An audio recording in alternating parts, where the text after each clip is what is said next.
we welcome you to this afternoon's broadcast. And I would just like to say just a few words about the initiative.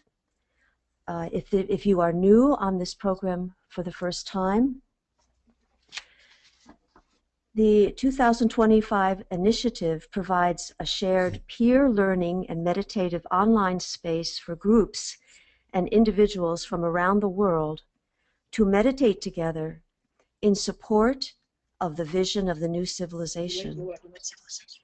Share experiences in living and manifesting spiritual laws and principles in everyday life. Learn from each other methods to develop group thinking and consciousness, and to bridge groups and concepts as we hold together the working towards the return of the Christ and the 225 date. I would like to lead us as we prepare for this meeting in a very short alignment, bringing us all together energetically as we join with our speaker, Martin Vieweg, in this presentation. So if you would join with me, we will begin first by calming our personality bodies, first the physical body,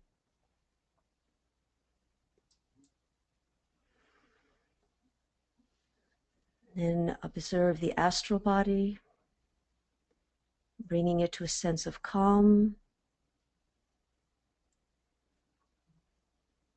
and then the mental body, releasing any thoughts.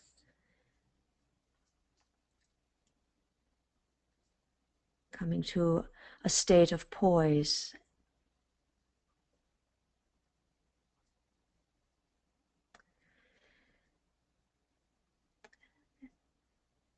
And then let us focus in the heart center and visualizing a network of connectivity in our heart centers.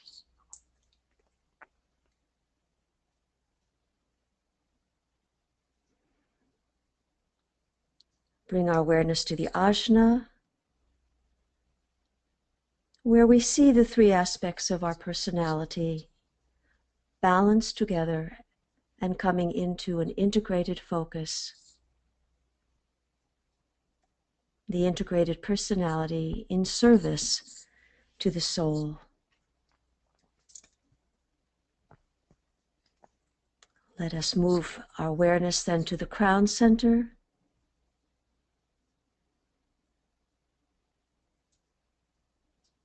And with deep aspiration, let us aspire to the soul.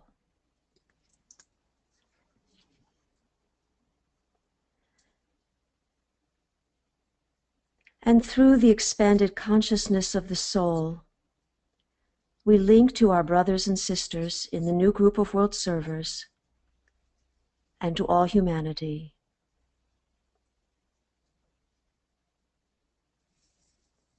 And then to the hierarchy.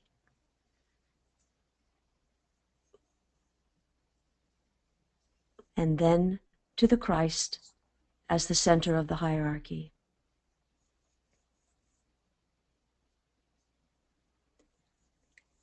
And let us visualize the energy of the Christ flowing through this alignment on all levels and out into the world.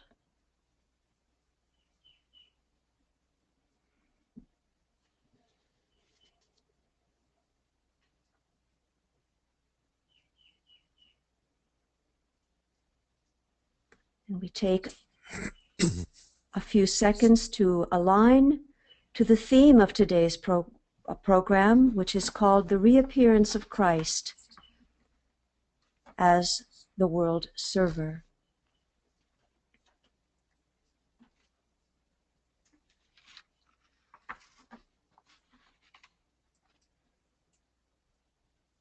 Martin Vieweg is our speaker for today, and Martin has been a student of the Ageless Wisdom teachings for over 40 years. And he is the co-author of the book, When the Soul Awakens, written with his wife, Nancy Cipher. In 2008, they co-founded whenthesoulawakens.org, which is an online wisdom exchange.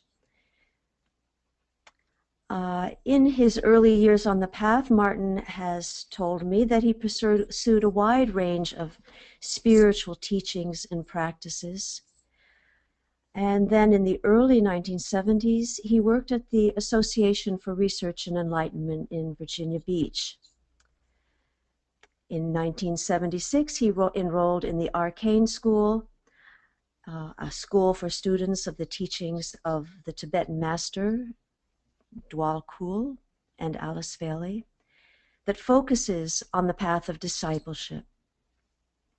In 1981, he joined the staff of Lucis Trust in New York, where he served for 9 years as focalizer for the triangles and esoteric triangles meditation work.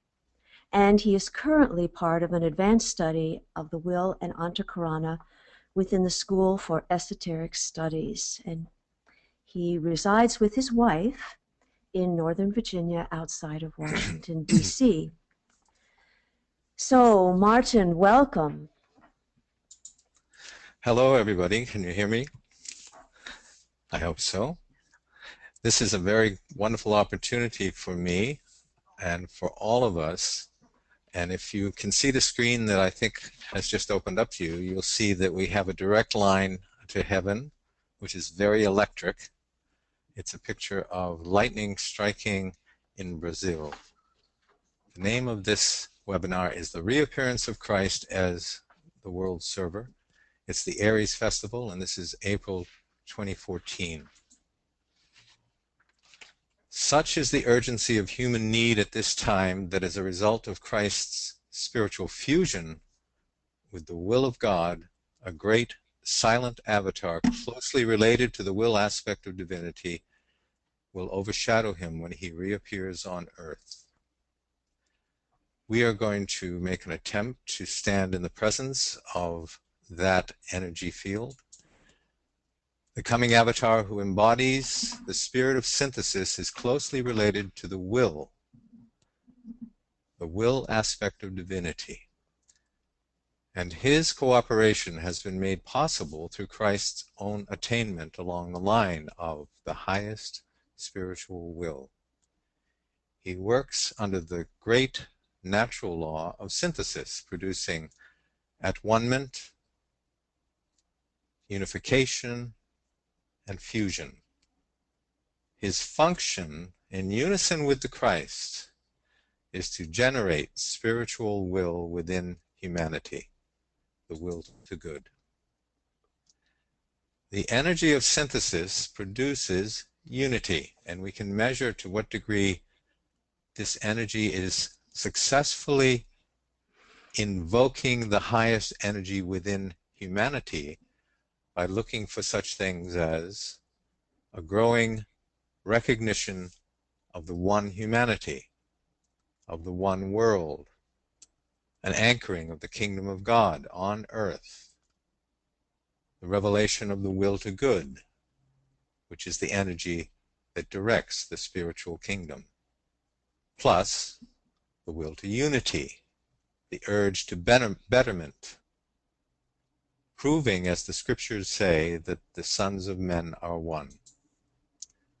In the final analysis, the energy of synthesis, that great, potent, spiritual first ray power that is overshadowing Christ even as we speak, involves the recognition of the universality of life. And curiously enough, that is the keynote of the coming age of Aquarius, the recognition of the universality of life. So what are the signs of this coming avatar predicted by the Master Djwhal Khul? Lightning. Lightning, according to DK Djwhal Khul, is the symbol of power. And here you see lightning striking the statue of the Christ in Rio de Janeiro. DK says of this energy, speaking about the first purpose of deity, Ray 1, will or power. His word is power, his light electric. The lightning is his symbol.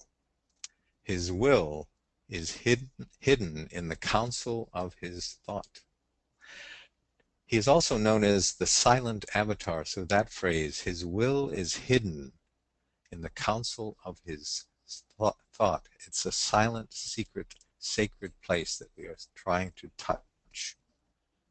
It's the mystery of electricity, which concerns the secret which substands or stands back of all that is objective, the forces in the ethers, which energize all atoms. It deals with all electrical phenomena, such as thunderstorms, lightning, the aurora borealis, earthquakes, and all volcanic action. There's been a great increase in the number of auroras descending to the middle of the United States and England and across the world. The Alaska Lights are pictured here. Earthquakes are increasing, and as it says in Luke 21:11, great earthquakes shall be in various places, and there shall be famines and plagues and panics and terror, and great signs from the sky shall appear, and there shall be great storms. We are in the predicted time. If we look at this chart of the trends of earthquakes that was published in 2011, we see in these periods of 38 years the increase in earthquakes of a magnitude of 6.99 or greater. From 1863 to 1900, 12 such earthquakes occurred. From 1901 to 1938, 53. In the next 38-year period, 71. And then by March of 2011, 164 in that same period or time frame, with a predicted 190 earthquakes greater than 7.0. And we know from the Master Djwhal Khul that earthquakes are not accidental, that this is part of a great opening up process. The Lord of Civilization, the Master R, is working in cooperation with the Manu and certain Devas with destroying work. The purpose? In order to liberate spirit from constricting forms. Volcanic action, therefore, may be looked for within the spheres of the present earthquake and volcanic zones, but also in unexpected localities. The Manu, you will note, is receptive to and an agent of this energy of the divine will for humanity. This is the new energy to which humanity must become aligned. Volcanoes help to prepare the way, and here we see this image from the web with the caption, "The gods must be restless," living in the shadow of Indonesia's continuous volcanic action. All these manifestations, DK says, are based on electrical activity and have to do with the soul of things. Lightning strikes are symbolic of power. Earthquakes, the aurora borealis moving southward across the globe, volcanic action, all are signs of the soul of things emerging for all the world to see. The soul of things is revealing itself in this time of preparation for the reappearance of the Christ. Awakening souls are coming to themselves. This is a quote, a perfect thought to ponder. We are awakening and coming to ourselves, to our true self, to the one self that binds us together as one. How? The sensitivity of human beings with three outstanding characteristics of sensitivity: instinct, intellect, and intuition. All three are being intelligently coordinated. Our sensitivity is being cultivated, integrated, and coordinated. Instinct is natural to us. It relates us to the animal world. Intellect unites us with our fellow men and women. And intuition reveals to us the life of divinity. We have this triple capacity to relate, to be sensitive on three levels. It is all a matter of synthesis, of fusion, of unification. Synthesis is not an abstraction. The avatar of synthesis is not a concept. It's a living process that we are involved in. And these are the attributes of the great silent avatar that is overshadowing the Christ even now. He's called the avatar of synthesis. And the process of synthesis lies back of the evolution of consciousness itself, the evolution of consciousness within the human family, affecting us at every stage of our development, leading to a fusion of the three aspects of our nature: intellect, instinct, intuition, fuse and blend and become one and produce illumination. Illumination is the synthesis of these three characteristics of human sensitivity: instinct, intellect, and intuition, fused together, blended, become illumination. And DK tells us the development of illumination through an awakened intelligence is the first goal of humanity. Let us repeat that. The development of illumination is the first goal of humanity. There's much to say about illumination, and particularly in relation to this new energy to which we are becoming attuned, the energy of will. And we will explore that perhaps at another time in a future seminar. But here, let's look for one moment at one preview of coming attractions. This chart, this table, compares the work done in an ashram of a master in the central column of consciousness with the work done in the ashram of a Chauhan, a 6th degree initiate, in the third column, the column of will. Consciousness, masters such as Djwhal Khul are involved with vision, plan, and goodwill. The ashram of DK is said to be the ashram of goodwill, but it's an expression of a higher energy, and DK takes orders from headquarters, as they say. His master is the Master Kutumi, and he works with Moria and the Master R and the Chauhans of the 6th initiation. And they have free reign to the center where the will of God is known, which we know as Shamballa. And vision becomes illumination, the true fulfillment and complete synthesis of the sensitization of the human being, the perfected human being, the transcended human being is the illumined Chauhan, who works with purpose, the energy of will, the will to good. Fusion occurs on a planetary scale. Three great energies synthesize through the power of invocation. We have been given the great invocation, and we are stepping forward on the path, attuning to the love aspect of our nature, seeking to express it in light, to light the way for others. The light is the persona, the personality, the love is the soul, and as these two fuse and blend within ourselves, we invoke this higher energy, the will. On a planetary level, the love is the hierarchy, the light is humanity, and Shambhala envelops us. And Christ plays a major role in the living process of integration, fusion, synthesis. He is the great mediator between the kingdoms. He is called the avatar of sacrificial love. Here we see the spheres of being standing on the same base: humanity, the new group of world servers, hierarchy, and Shambhala, the energy of light, the energy of love, and the energy of will or power. You'll note that light is divided between humanity in green and the new group of world servers, which we could call those within the human ranks who are responding to the higher circles of energy, who are responding to the love aspect of our being, who are awakening to the soul, but also beyond that, who are invoking and coming into alignment with and acting in the will divine, attuning to, aligning with, embodying Shambhalic energy for the first time in human history. In this great process of alignment, the Christ is the head of the new group of world servers. He's symbolized here at the center of a triangle of energy, atop the sphere of the new group. He bridges between the love aspect and the bringing of that love into living expression on the path of light.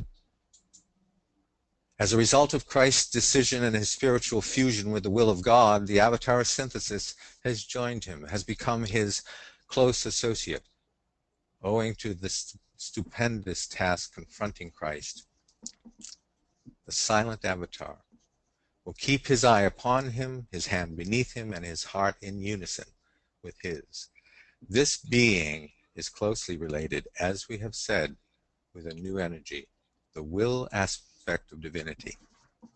He is pictured here symbolically as a great energy descending to meet the Christ as the mediator, descending from extra-planetary realms through Shamballa to the hierarchy, to the Christ, at the center of this triangle of potent energy. Embodying this energy is the Christ as the head of a whole worldwide group of workers, the new group of those who choose to serve the greater good. It was in June 1945, at the time of the full moon, that Christ definitely and consciously took over his duties and responsibilities as the teacher and leader during the Aquarian solar cycle. He is the first of the great world teachers to cover two zodiacal cycles, the Piscean and the Aquarian. Therefore, right now, Christ is both the world savior, having appeared 2,000 years ago, and the world server, the head of the new group, overshadowing this worldwide group today. So how did this all come about? It began near the beginning of the Piscean age and has unfolded over time. In the 33 years that Christ lived and walked in Jerusalem, he set in motion a great cycle, a great turning of the wheel. That cycle will renew itself in 2025, in the conclave of that year, when the hierarchy meets to decide on the next stage of the reappearance of the Christ. When Christ reappears, he will complete his work at the time of the second coming. There are key dates in this cycle that we can look at, touch points, two in particular, 1425 and 1925. In 1425, humanity was ready to begin a new phase of spiritual unfoldment, group processing, group initiation. The group ultimately was formed, the new group of world servers was formed and was anchored on Earth in 1925, and these are key dates in the unfoldment. Other dates we will look at are listed as well. 1945, when Christ decided to return, and the great invocation was given to humanity. 1975 and 2000, the touch of Shamballa. And 2025, the conclave, is the culminating point of this great 2,000-year cycle. We can look a little bit closer at these dates. In this table, we see one word highlighted, one concept, the sensitization of humanity as a group. When Christ walked on earth in Jerusalem 2,000 years ago, he sensitized humanity to the fact that we are divine beings. He interrupted a cycle where the hierarchy had withdrawn from contact with humanity since the sinking of Atlantis. He set in motion that cycle, and in 1425 it became possible, the hierarchy gauged it possible, that we could begin a new process of awakening as a group to this living energy of the spiritual realm. In 1425, their withdrawal ended and humanity was touched by the hierarchy. As we said, in 1925, the new group of world servers came into being, and those who were sensitized to the many lifetimes of experience were gathered together subjectively as a group, and the new group of world servers was formed and anchored on Earth. In 1945, after a 9-year retreat, the Christ decided, I definitely need to return to fulfill the work that I set in motion. He stands as world savior and the example, an exemplar, the ensemble for us all, as Edgar Cayce would put it. But now he overshadows the world group who are ready to work with this higher energy of will. And since that time, Shamballa itself has directly touched humanity 2 times.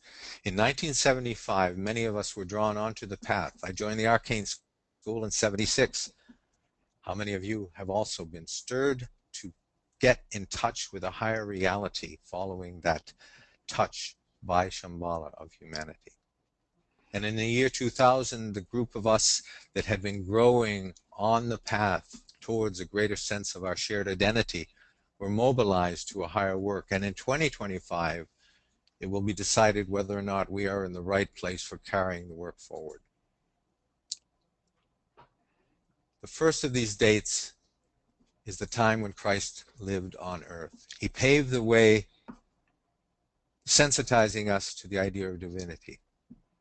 He accustomed us to the idea of divinity, an entirely new concept as far as man was concerned. He paved the way for the nearer approach in this coming age, upon a larger scale, for the coming of the kingdom of souls through its agent, the hierarchy, and its agency, the new group. The second of these dates that we mentioned was 1425. The withdrawal of the hierarchy ended. They had been behind a separating curtain.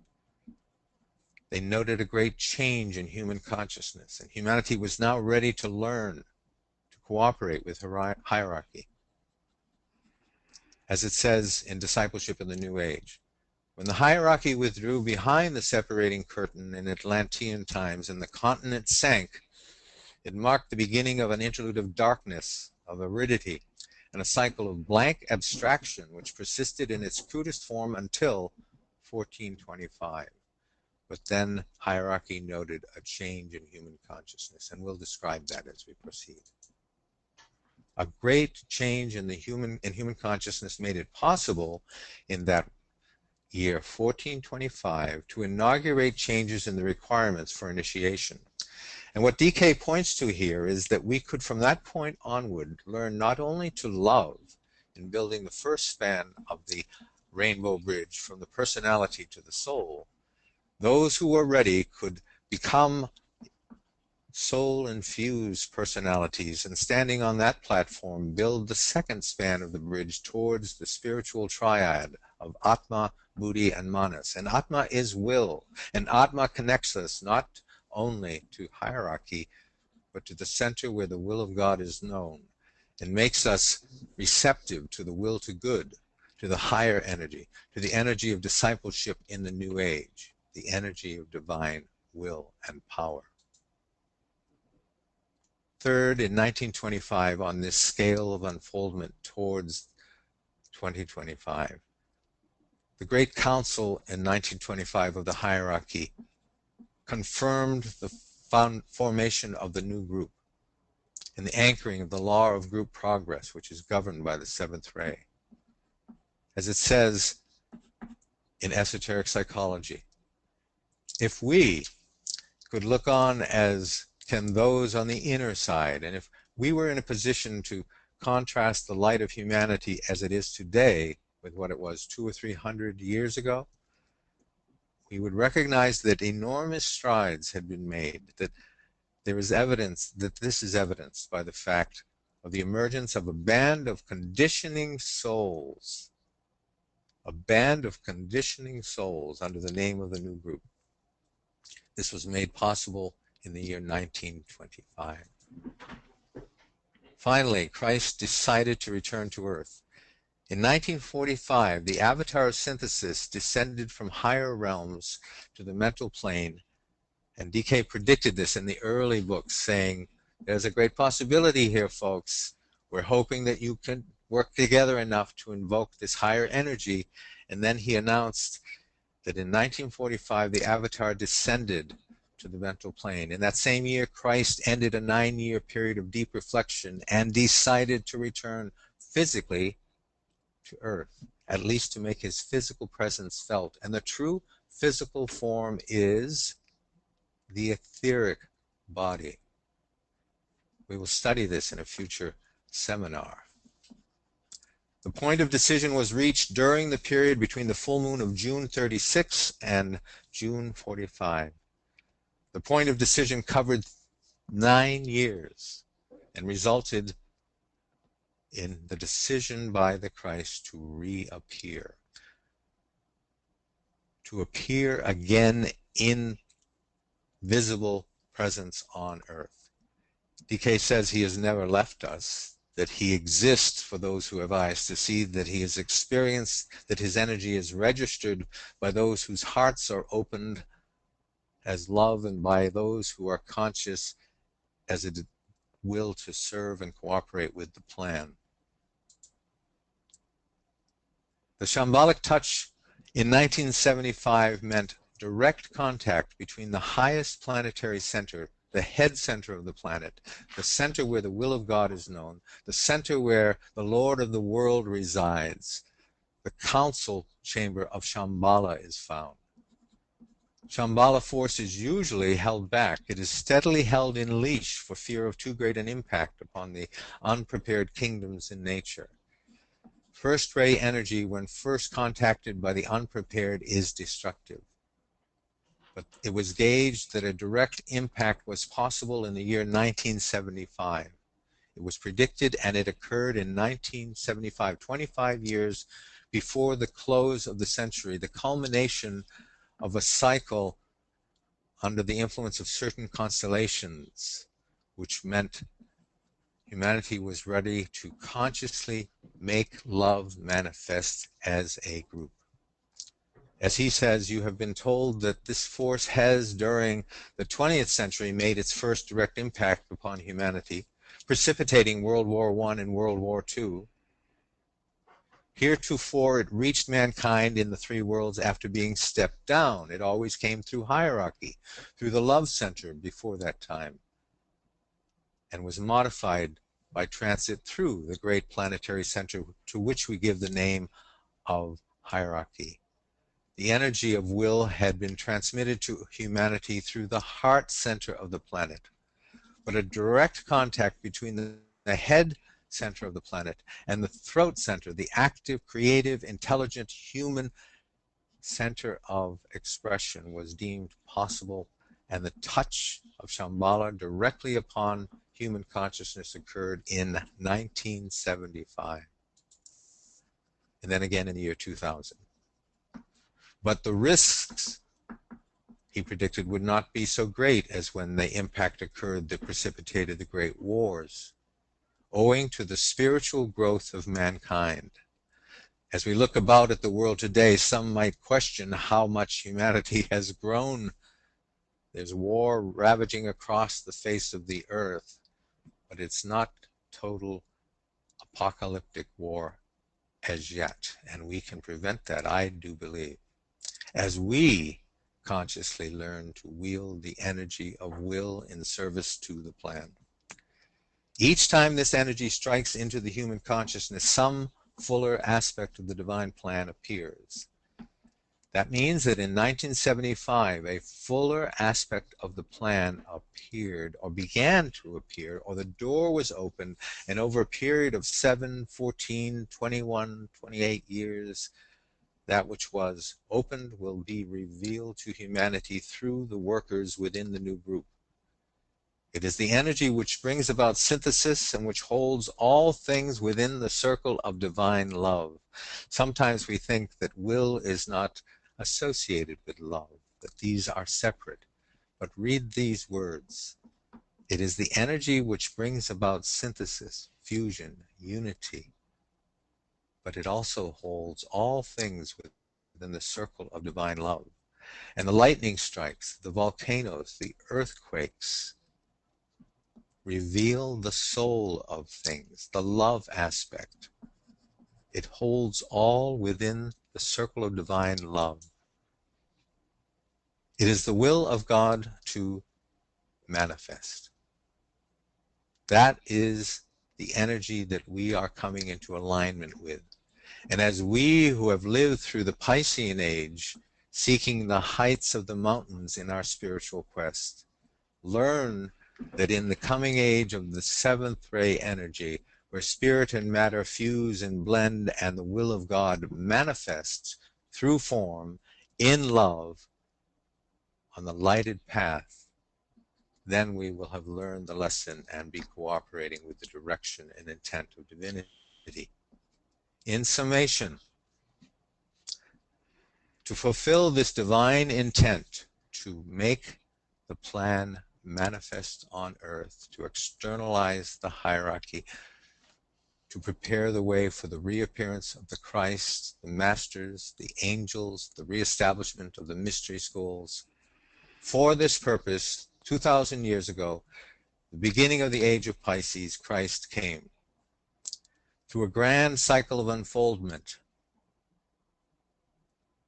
humanity evolved to the point where a new group could be founded on Earth in the year 1925. Since that time, Christ has been overshadowed in 1945 by a great avatar of first-ray power, as well as the spirit of peace and the Lord Buddha. He stands within a triangle of potent first-ray energy, tending the fires of divine will. The will to good is finding resonance in the goodwill of the members of the new group, and that is where the invocative power of group approach becomes potent. As we join together and establish lines of living connectedness through goodwill, we are naturally invocative of the will to good. Christ and his ashram are preparing to externalize on earth. What is his ashram? It is the hierarchy of the Brotherhood of Light, the messengers of light and love, the masters of wisdom.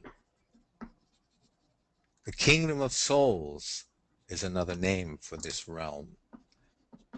The two realms, the spiritual realm, which is hitherto subtle and invisible, will be established on earth in the coming era, and we can and will play our part.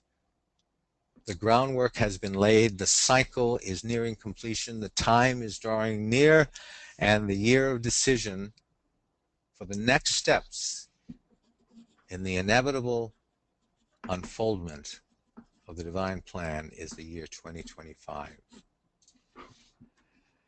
So we have set the scene, and now hopefully people will have a few questions.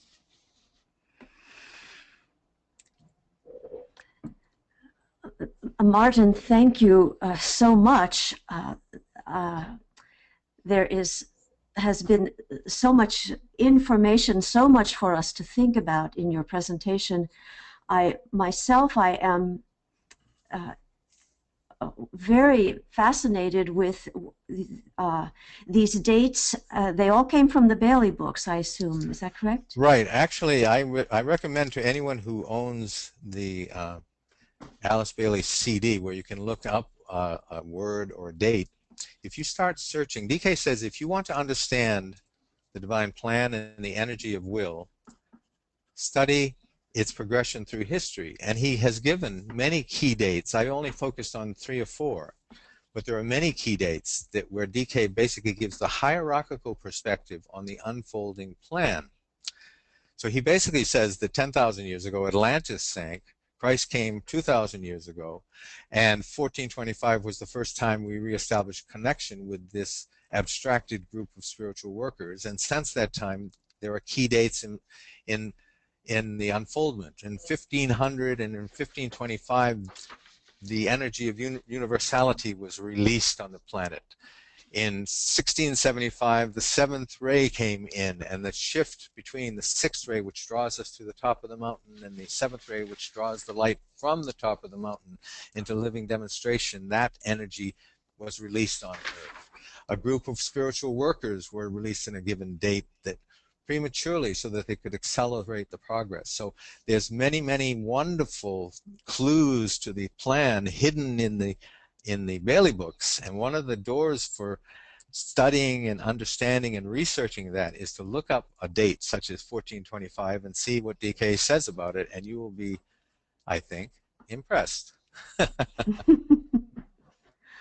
You know, while you were talking, I was thinking, my goodness, it was a long time from Atlantis to 1425. Right. I mean, Well, there were obviously things that occurred there, but DK didn't say a lot about it. He did say that the Christ and the Buddha took the fourth initiation together in the same ashram, or the third initiation together, and then the fourth initiation. And he says that the Christ is the first among our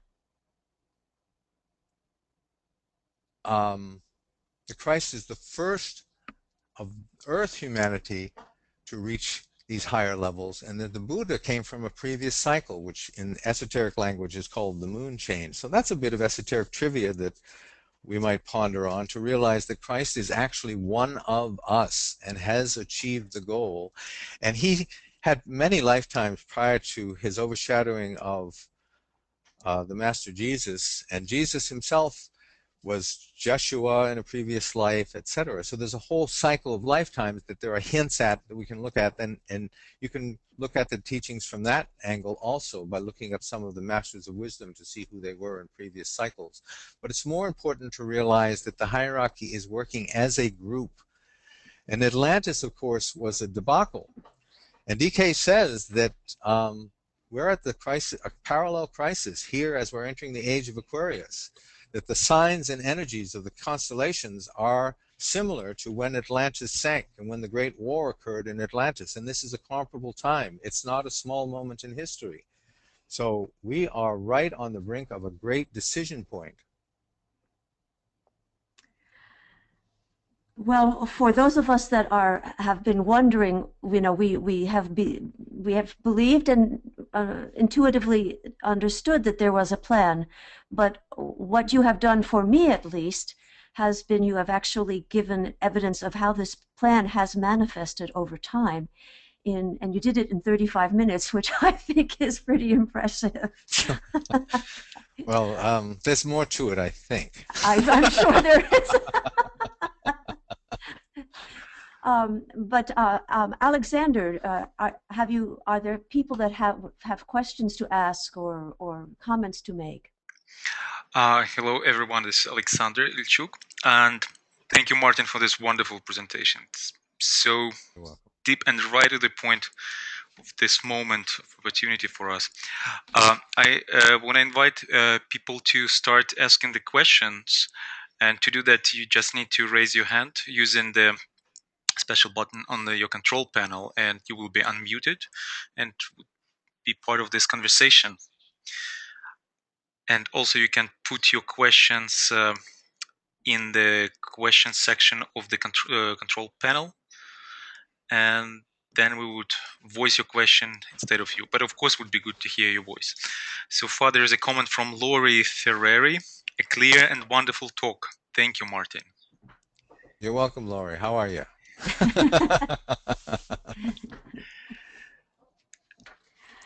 Okay, so I see we have the first raised question, and it's a question. So I will unmute Sergei Smirnov. Hello. Hello. I want to ask one of my thoughts. If there was a push of Shamballa in 1922 till 1944, then in 1975, and then in 2000, I think there will be another push in 2025. What do you think, Martin, about that? Absolutely, Sergey. I enjoyed, by the way, your presentation, which pointed to the significance of 2025. And I certainly agree with you that there will be a Shambalic push in 2025. I think that basically the veil is about to lift, and that the realm of the ethers, DK predicts that we will begin to develop, those several of us, many of us, etheric vision. And I think that there's much to be studied in the teachings regarding the rending of that veil, and I think that's going to occur either between now and 2025 or with the push that Sergey is talking about.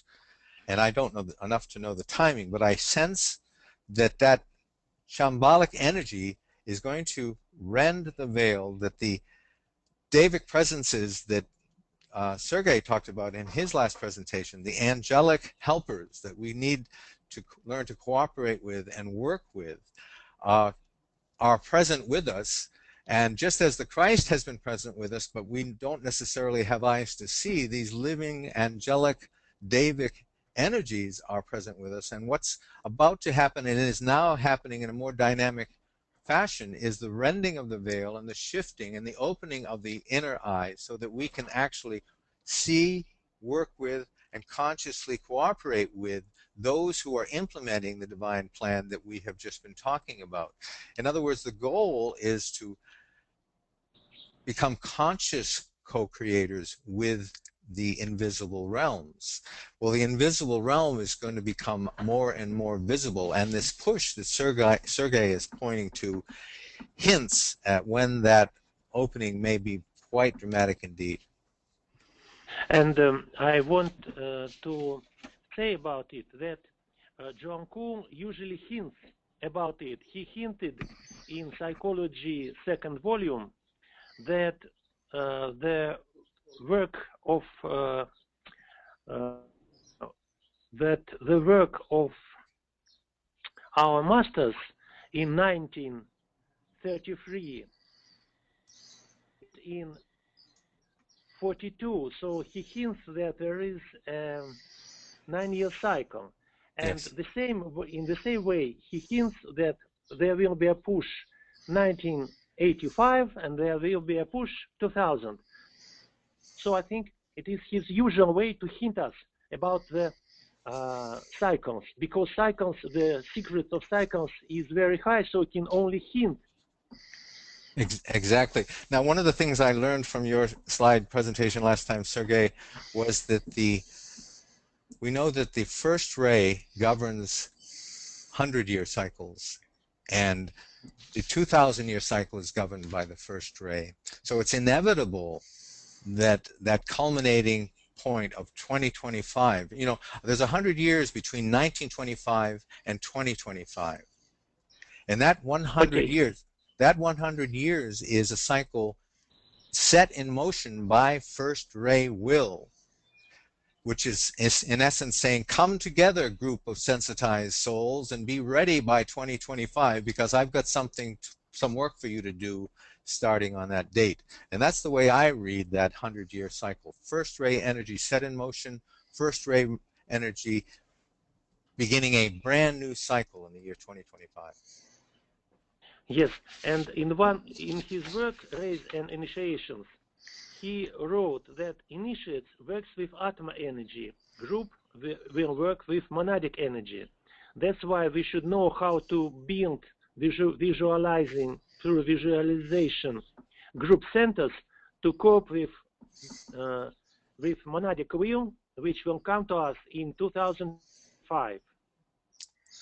Wonderful. And I think that basically, I think that what lies ahead for most of us as spiritual workers is to come together in groups to use our shared blended auric fields as an invocative field that can be impressed in a living way. We need to establish a living connection between groups within the world group who are approaching the approaching hierarchy, and that kind of field of receptivity that the strength of our blended auras can create allows us to handle energies and to touch levels of consciousness and being that we cannot reach individually. So it is only in groups that we will be able to handle and transmit this energy, and it's in groups that we can rend this veil and learn to cooperate with the invisible realms.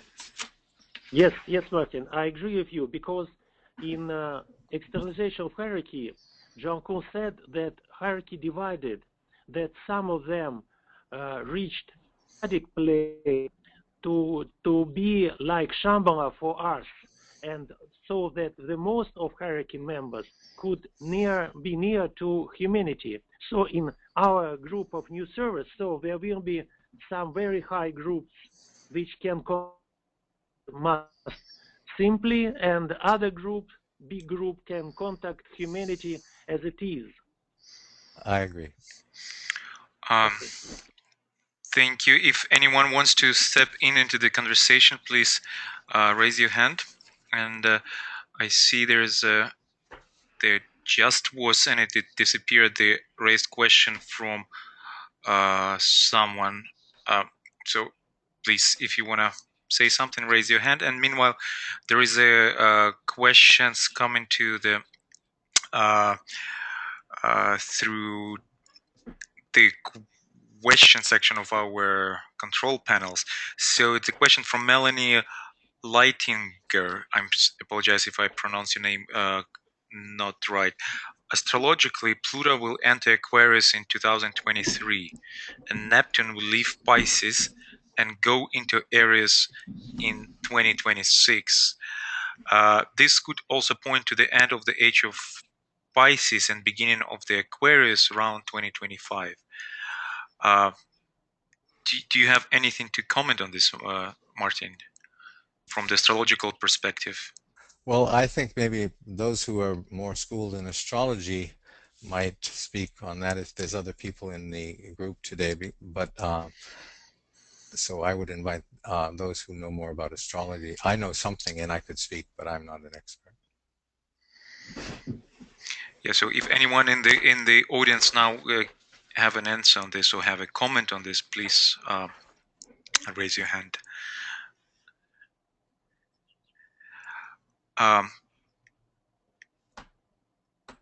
There is a question from Alain Gautier. Is there a bifurcation point, using Alvin Lassio's language, coming up before 2025? Where some what kind of point was that? A bifurcation point. A bifurcation. Yes, bifurcation point coming up before 2025, where some irreversible decisions will actually be made at humanity's level. I'm thinking that year is the year 2014. And I say that in other words, right now. And I think that basically there's several things that point to that. Some have said, and Wendy and I were speaking about this, that with the Shambalic touch in the year 2000, it takes those cycles that Sergei was talking about, 7 years and 7 years. So in 14 years, there's the impetus that was set in motion in the year 2000 comes to a point of fruition, and I think bifurcation or decision in the year 2014. We're halfway between the last touch of Shamballa in 2000 and the next touch of Shamballa in the year 2025. We're right at that juncture point, and it's a very crucial moment, and I believe that this is one of the key juncture points in that outturning. And we have rumors of war and that sort of thing, and earthquakes in diverse places, and disappearing planes, and God knows what else going on right now. Yes.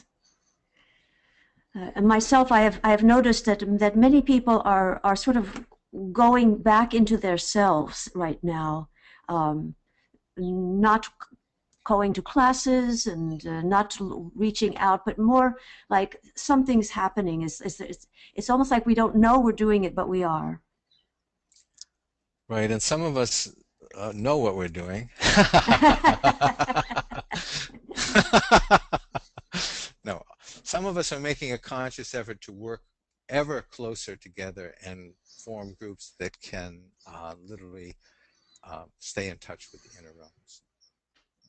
It's so important at this juncture point that those who have some knowledge be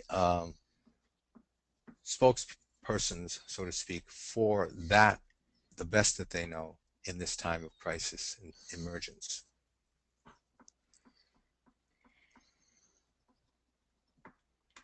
I have one question for you, Martin, and that is about Easter itself. We are celebrating soon the Easter festival, And can you say a little bit about the connection between Easter, the resurrection, and this first-ray influence of the silent avatar? All right. Actually, what's very interesting to me is that when I was looking at the festivals, the Easter festival is the festival of hierarchy. The Wesak festival is the festival of Shamballa. And the June festival is the festival of humanity. And in one place, DK says that we approach through the love center in the first in Easter. And it's this, Christ is the master of masters and the head of the spiritual hierarchy. And he is, in essence, the resurrected living presence. And it's through that avatar of sacrificial love that we make approach to the inner realms. And then as the head of the hierarchy, he, in essence, hears our call at the time of Easter and then approaches upward through the Buddha to Shambhala, so that the spiritual energy of the center where the will of God is known, Shambhala, can be brought through in the Wesak festival with the appearance of the Buddha and the Christ in the Wesak Valley. And then this energy that we've approached in the time of Easter and invoked in expression in the time of Wesak is anchored on earth in the June festival and then carried through the other cycles of the full moons into expression for the spiritual year set in motion in this way.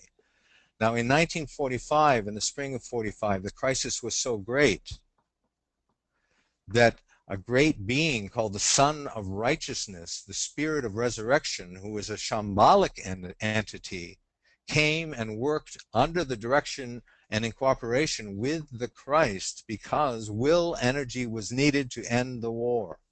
It is my impression that that same spirit of resurrection is needed now at this juncture point in 2014 between the last touch of Shambhala and the next touch of Shambhala. And we need to stand in spiritual being together with the hierarchy, and standing together we can invoke this spirit of resurrection. And this today is the opportunity right now at this time of Easter and resurrection to invoke with the hierarchy in group formation the necessary potent will energy. And we can be comforted by the fact that the avatar of synthesis is present with us, that he empowers not only the Christ, but the Christ who overshadows the group and all groups that are seeking to work with the plan, and that that will energy is finding living expression through the goodwill actions of every one of us. There is a question. Thank you so much. That was very clarifying. Okay. There is a question from Robert Reznikov. Are you ever concerned by the fact that so much of what we as Bailey students think we know is received knowledge? DK wrote many positive and prophetic statements in his books, and yet in 1942, due to the circumstances of the war, hierarchy was ready to cut off a contact with humanity. In his last book, he said the door where evil dwells had not been fully sealed. Therefore, don't you think it's a little mechanical to act as if everything is on some unchanging timetable? Very interesting question, and it's one that I'm pondered myself a lot, so it would be interesting to know what you think, Martin, on this. Okay, well, as Wendy pointed out, there is a timetable. I do believe it's not written in cement, as they say. However, if you'll note, in 1942, hierarchy threatened, in essence, to withdraw because the war might be lost. But guess what? In 1945, the Christ decided, after a 9-year period from 36 to 45, I'm coming down there. I'm going to externalize with the hierarchy. So that threat of threat of withdrawal was countered by the decision of the head of the spiritual hierarchy to return to Earth on schedule and to keep things on point. It is my understanding that the Christ is here among us now in consciousness, in as a living presence. And that cannot and will not be stopped. The plan can be delayed, but it cannot be prevented. I wrote an article for our website called The Inevitability of the Divine Plan. And as I was studying these teachings in preparation for this webinar, it impressed me very strongly that the energies that were set in motion these many years ago are coming to a point of fulfillment, and it's up to us to keep it on schedule. And we can and will do so.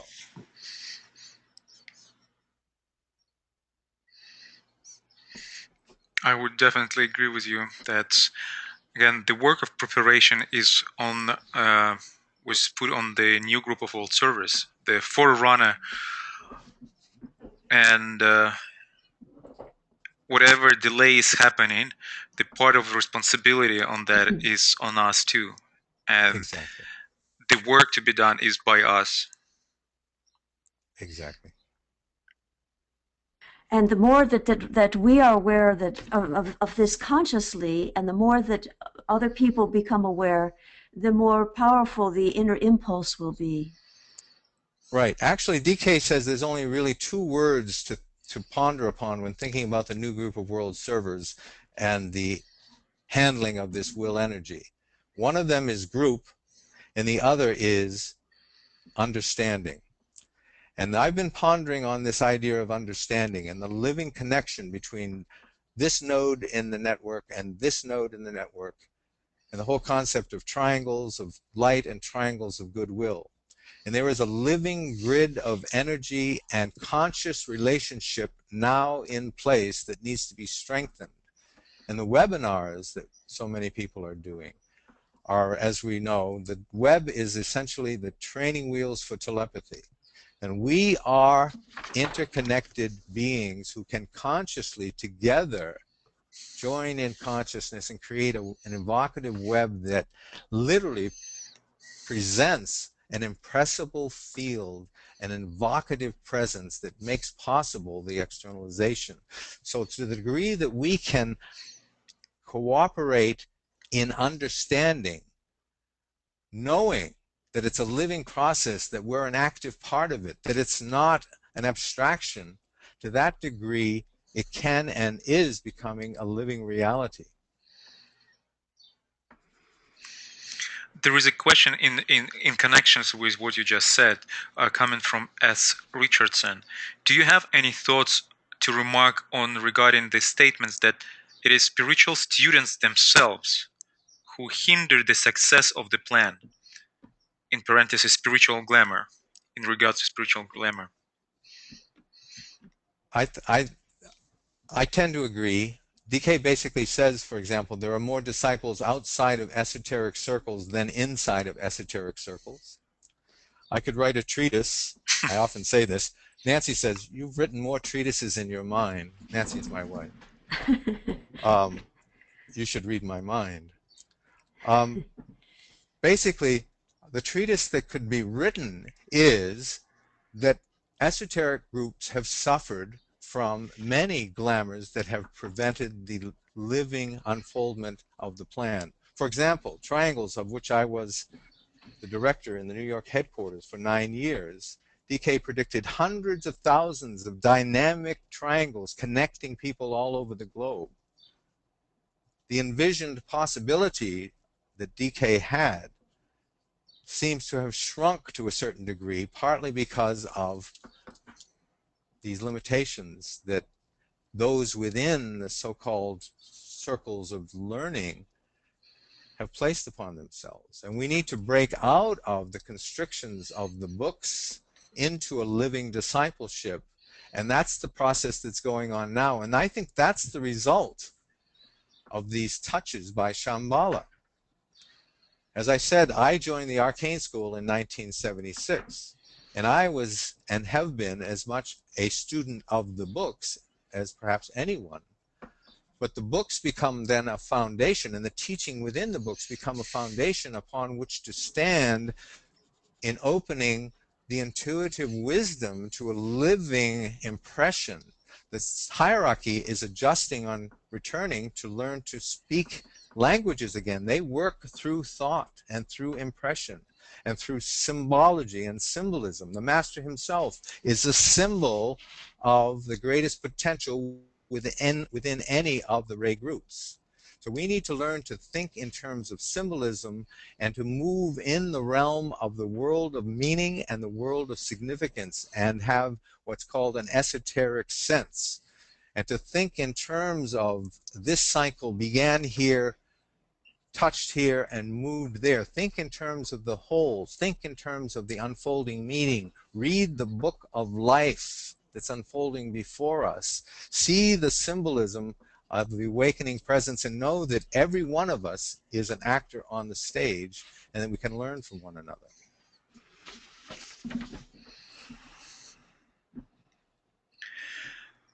There is a question from Catherine Swenson.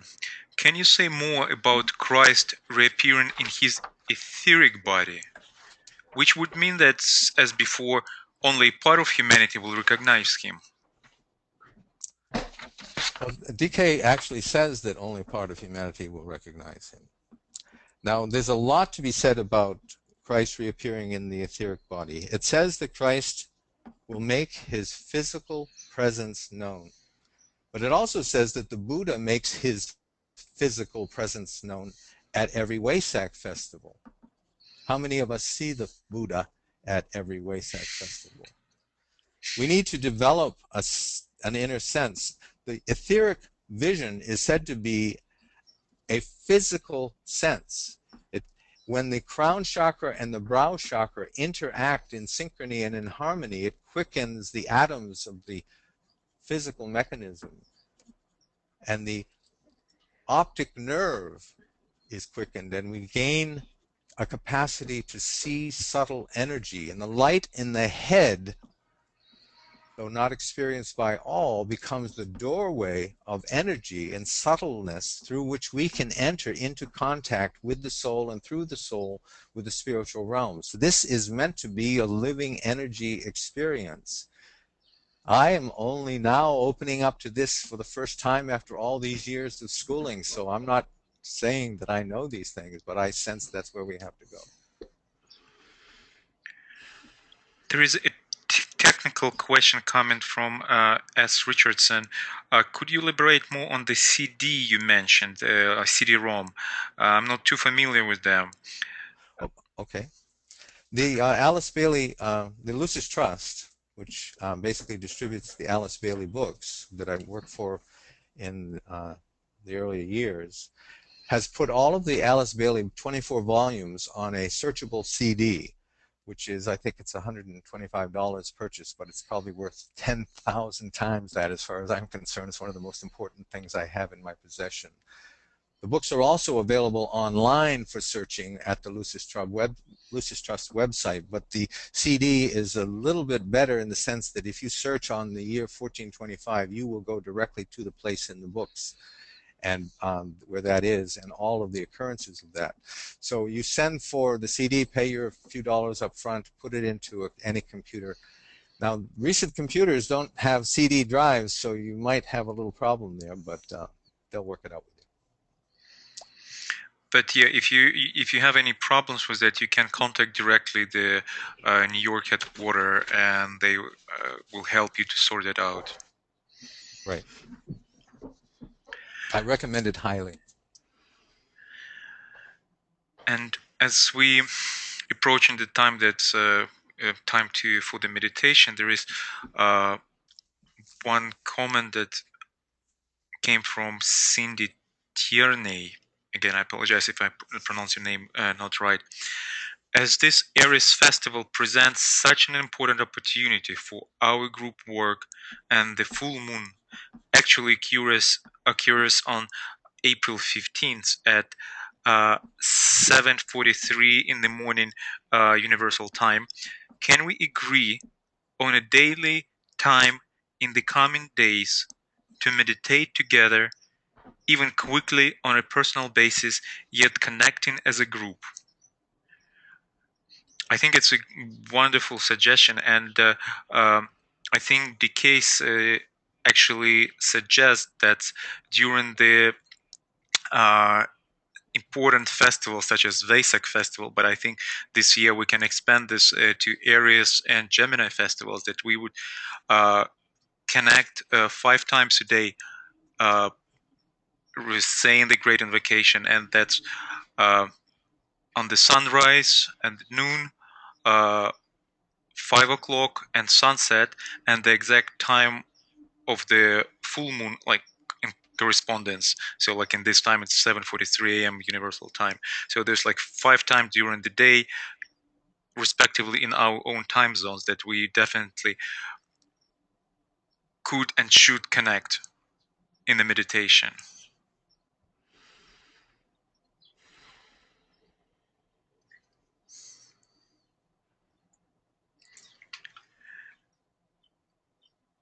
And there is one more question, and I think we would need to go to meditation already after that. It's coming from Katya Kaufman.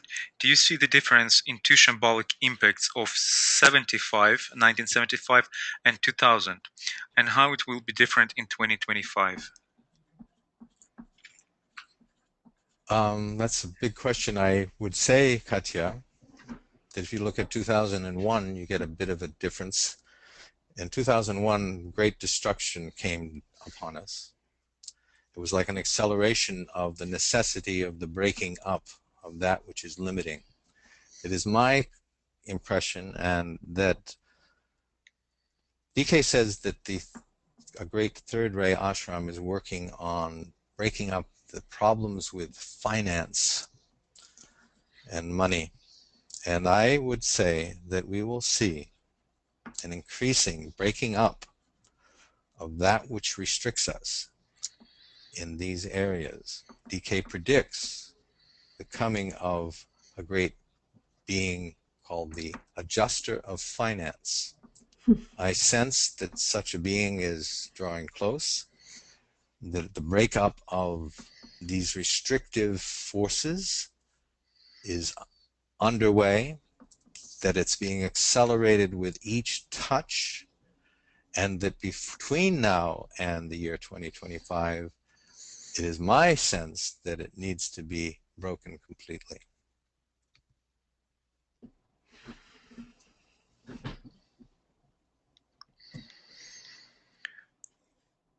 Thank you, Martin. And there are more questions still coming, and I suggest that maybe you would share, Martin, with us your email, and if you're willing, that the people could submit your questions directly to you to continue this conversation. Sure.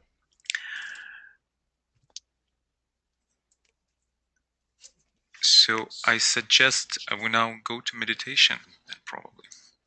Would you please lead us? Okay. I would like to do a brief dynamic meditation on the sounding of the Om. Some of you may be familiar with this.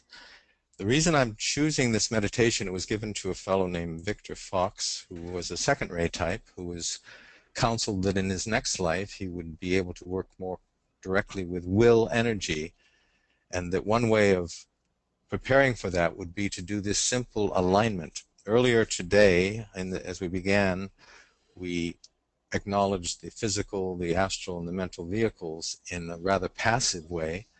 This is a dynamic meditation that utilizes the as-if technique and the sounding of the Om, so that we basically can invoke and become consciously in line with will energy as the physical body, as the astral body, and as the mind, and as an integrated soul-infused persona. Then, as that soul-infused personality, turning our attention to the triad. It's very dynamic, it's going to be very brief, and I'm doing it mostly to introduce you to this meditation, and I will send it to anybody who wants to know where it's located in the books. So we will begin by simply sounding the Om consciously consciously as the physical body, then as the astral, then as the mind. Then we will sound the Om 3 times as the soul, flooding the instrument with light and love. We'll pause briefly to see the energy of goodwill building in the persona. Then we'll center the consciousness in the soul again and orient to the triad. And then we'll focus on the simple phrase, let love restore the plan. And then we'll sound the Om silently. So this is a sounding of the Om, and as we do so, let us listen within for the sound of that inner note, synchronize the sounding of the Om to what we hear silently within our own hearts and minds, and bring each of the bodies into alignment, acting as if we were that body at each stage in sounding the Om. So let us sound the Om consciously as the physical body, using the brain as the center of dedication with the first Om. I will sound the Om.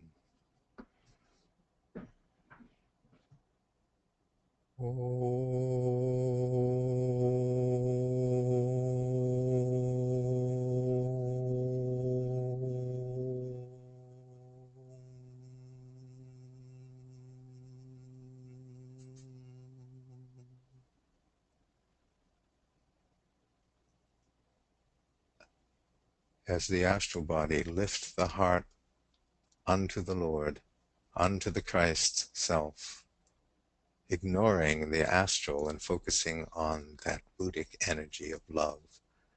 As the astral body, we sound the Om.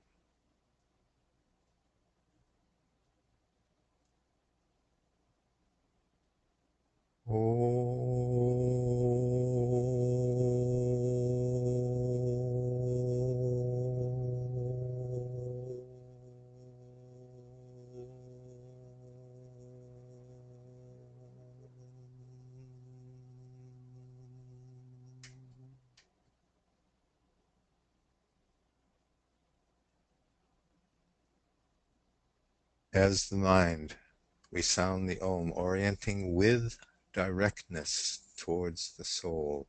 We sound the Om as the mind.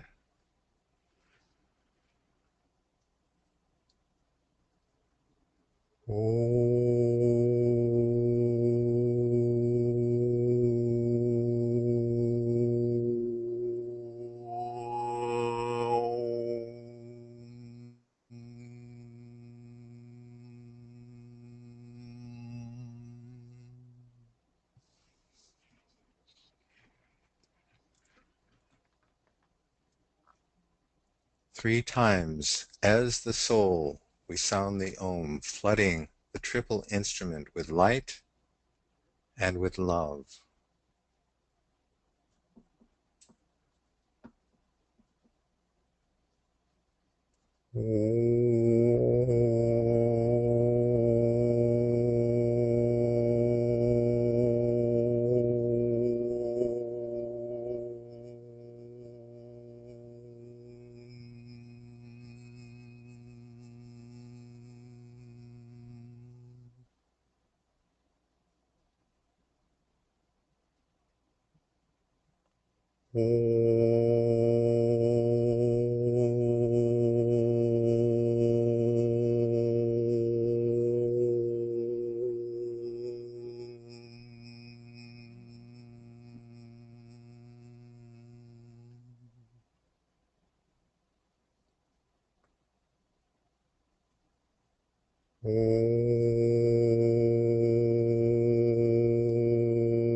See the personality as an instrument of goodwill, the expression of the will to good on earth. Ponder on the energy of goodwill.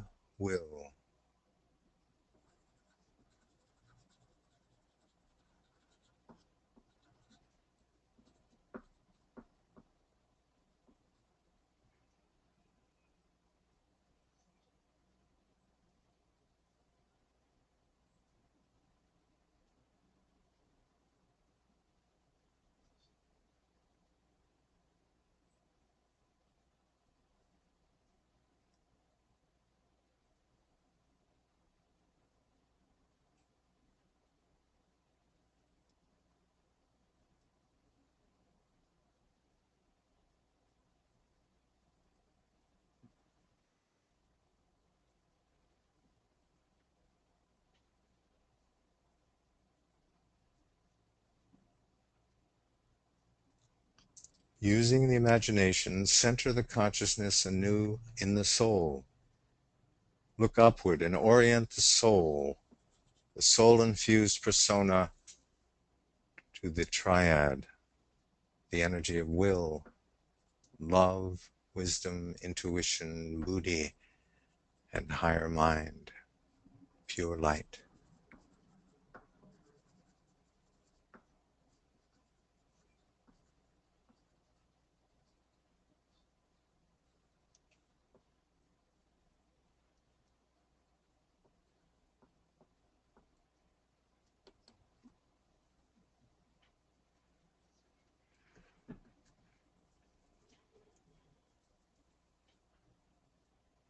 In this light, reflect on these words.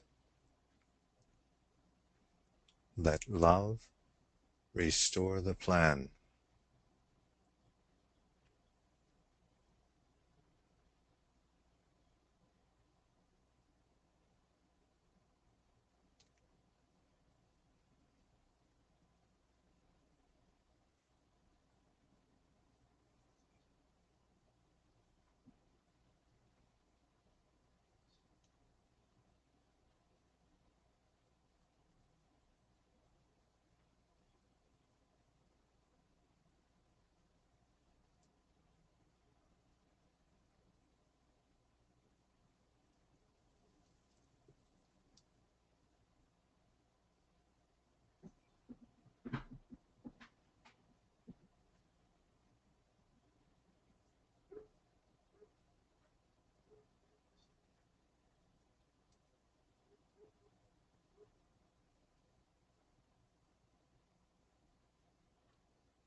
We stand with Christ in the fire of love to the glory of the One.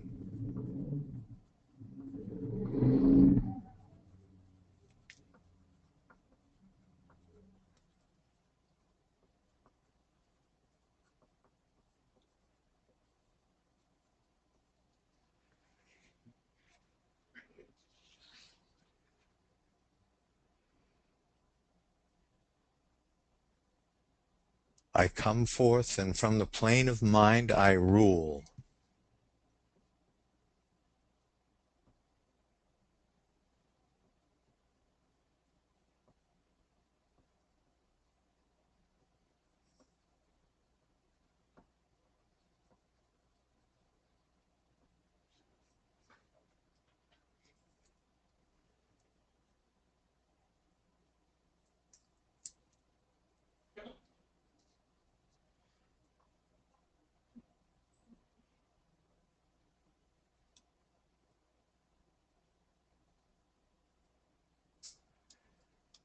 Silently let each of us sound the Om 3 times to seal this invocation of power, light, and love.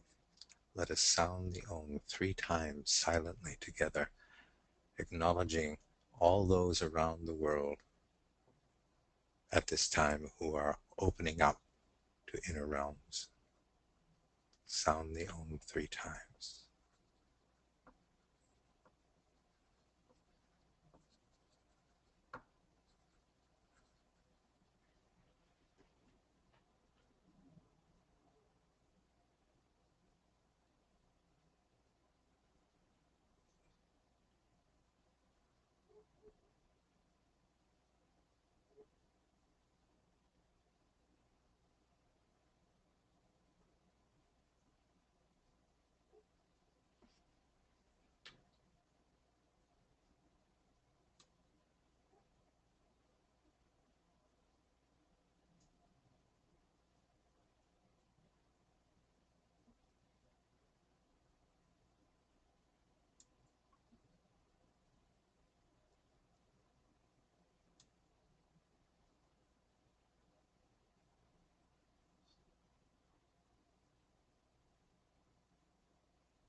So let it be.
Again, thank you so much, Martin, for this meditation and your presentation, and for helping us to orient towards this understanding about the plan and the movement towards 2025.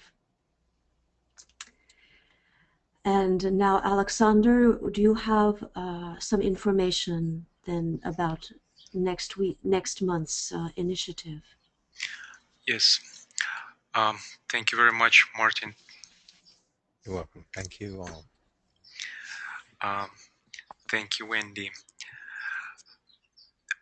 The questions or comments that you have, you can share with us via the feedback form that you will have right on up on the exiting the webinar, or you can leave it on our website, and you can see our website 2025initiative.org on your screen. This is our new website, so you're welcome to check the website, and the recording of this webinar will be there sometime tomorrow, including the presentation that Martin was giving today, the PowerPoint presentation, so you could go deeper into that information. And also you can pose your questions later on our website through the contact form.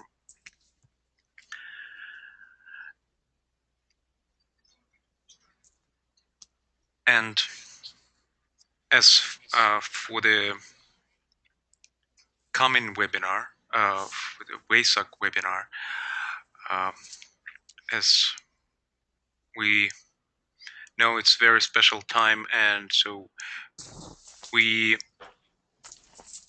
prepare a special webinar which would be different from what we usually do. It will be a collective meditative ritual, and we know that we are now in the beginning of the new cycle, actually beginning of several new cycles, and now is the time at the beginning of the 9-year cycle when the hierarchy meditates in alignment with Shamballa on precipitating the plan for the next 9-year cycle. And so in a way, it's our opportunity to align with this higher meditation, to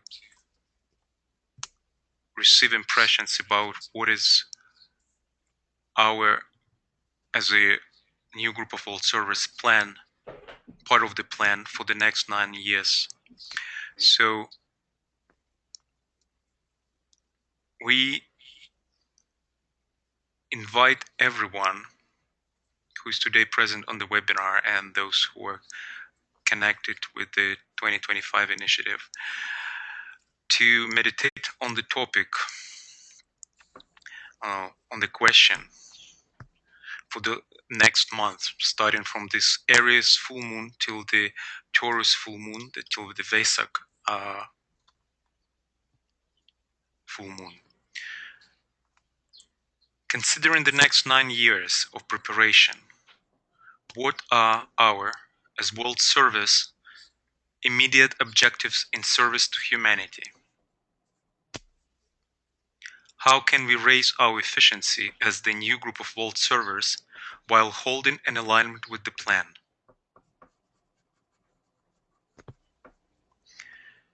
So, we invite you to keep these questions in your meditations during this full moon and during daily meditations during next month, and to share your impressions on the coming webinar in Vesak.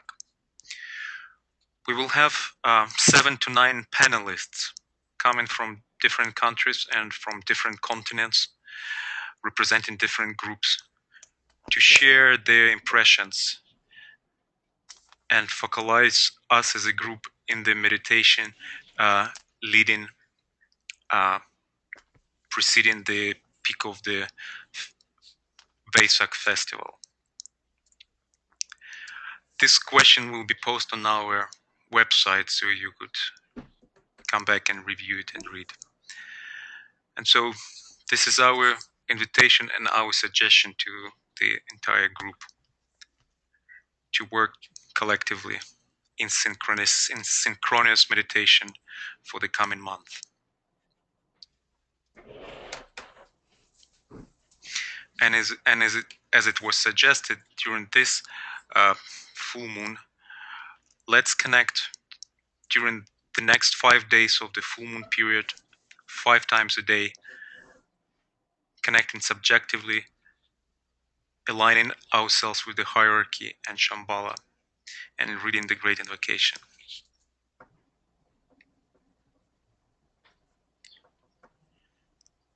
Thank you very much, and let's do our part in one word. Спасибо.